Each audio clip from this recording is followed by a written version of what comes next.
Just 40 years ago, Ireland was seen as one of Western Europe's poorest countries. A land of small farms, mass emigration, and economic stagnation. Generations of Irish families left for America, Britain, and Australia, searching for opportunities their homeland could not provide.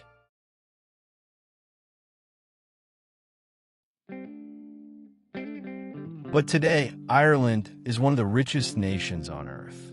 A country of just 5 million people now boasts one of the highest GDP per capita in the world, rivaling Switzerland, Norway, and the United States. This is the story of how Ireland went from poverty and decline to becoming the Celtic Tiger, one of the most remarkable economic transformations in modern history.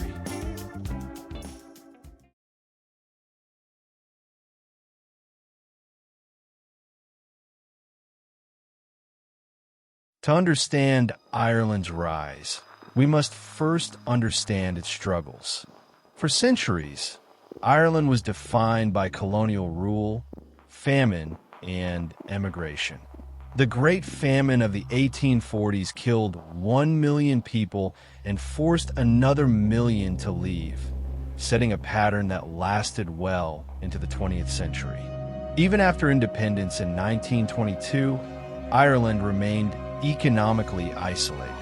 Its economy relied heavily on agriculture, with few industries and little foreign investment. By the 1950s and 60s, Ireland was one of the least developed countries in Europe. Unemployment was high, wages were low, and emigration continued to drain the country's young talent.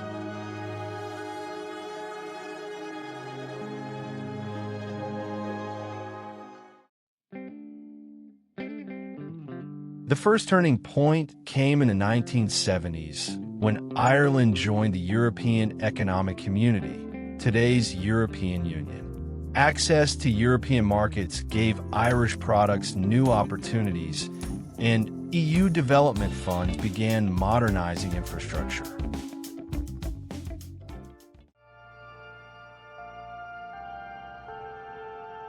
But real change came in the late 1980s. After years of economic stagnation, Ireland's leaders made bold choices. They cut corporate taxes dramatically. They promoted foreign investment. They invested in education to create a skilled workforce.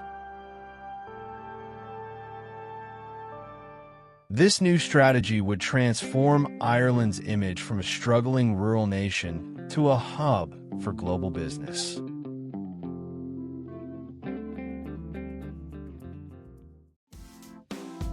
In the 1990s, Ireland entered what became known as the Celtic Tiger era. Foreign companies, especially American tech and pharmaceutical giants, began setting up headquarters in Dublin, Cork, and Galway. Apple, Intel, Microsoft, Google, and Facebook all made Ireland a European base. Why? Because Ireland offered a unique package: an English-speaking workforce, low corporate taxes, access to the European single market, and a young, highly educated population. As foreign investments surged, so did jobs. Unemployment fell. Wages rose. For the first time in modern history, Irish immigrants began to return home instead of leaving. At the heart of Ireland's success was education. For decades, the Irish government had invested in schools and universities, focusing on science, technology, and business. We were one of the first universities to have international students. We're the first of the really ancient universities in the UK and Ireland to allow women to attend. So we've always had a really strong history in being kind of a little bit ahead of things in terms of social change and academic change. By the 1990s, Ireland had one of the youngest and best educated populations in Europe.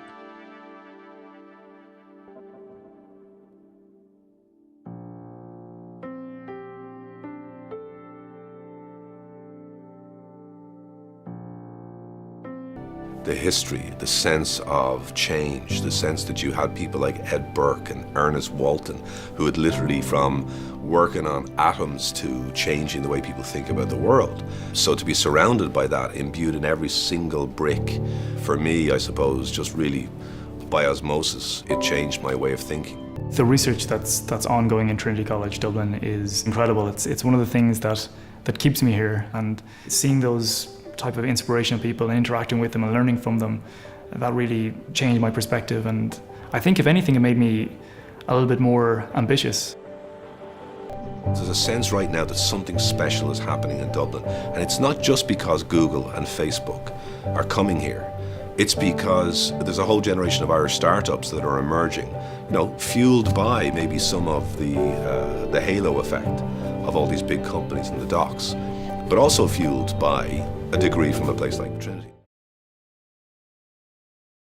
This wasn't just luck, it was strategy. Education turned Ireland into a magnet for knowledge-based industries, from software engineering to pharmaceuticals. Trinity also has state-of-the-art teaching, learning, and research facilities that are separate from the main campus.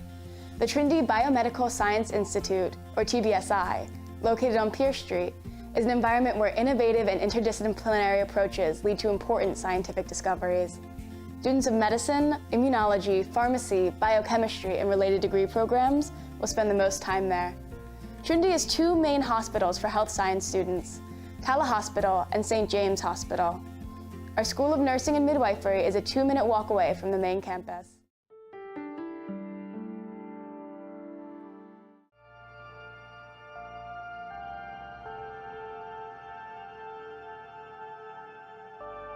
But the story of the Celtic Tiger was not without crisis. Rapid growth fueled a property bubble. Banks gave easy loans, construction soared, and housing prices skyrocketed. When the global financial crisis hit in 2008, Ireland was one of the hardest hit countries in Europe. Banks collapsed. Property values plummeted. The Irish government had to accept a massive EU-IMF bailout. For many, it seemed like the miracle was over.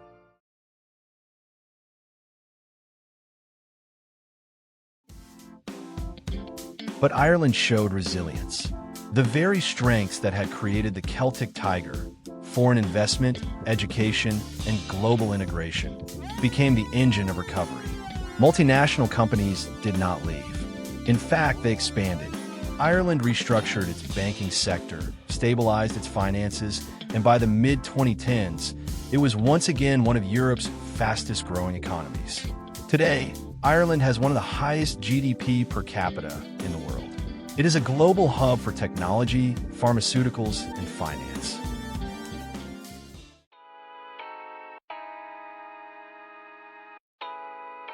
Modern Ireland is a paradox.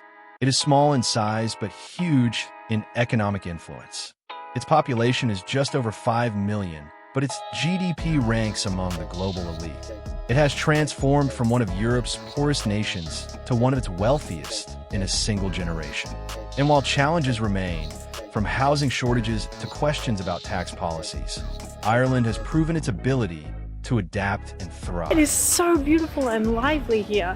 So I'm just walking around some of the streets. The lovely lady at the hotel, I asked her where I should go, and she said, definitely go to Shop Street. That's where all the pubs are, live music, food, all of that kind of stuff. And it is gorgeous. I think everyone's really happy because the weather's so good. The story of Ireland is more than just economics. It is the story of how a nation can rise from centuries of poverty and emigration to become a global success story. Ireland shows us that education is the foundation of prosperity. Strategic openness to the world can create opportunity. And resilience in crisis is as important as growth itself. The Celtic Tiger roared, stumbled, and roared again. And today, Ireland stands as a symbol of what is possible when a small nation dares to think big.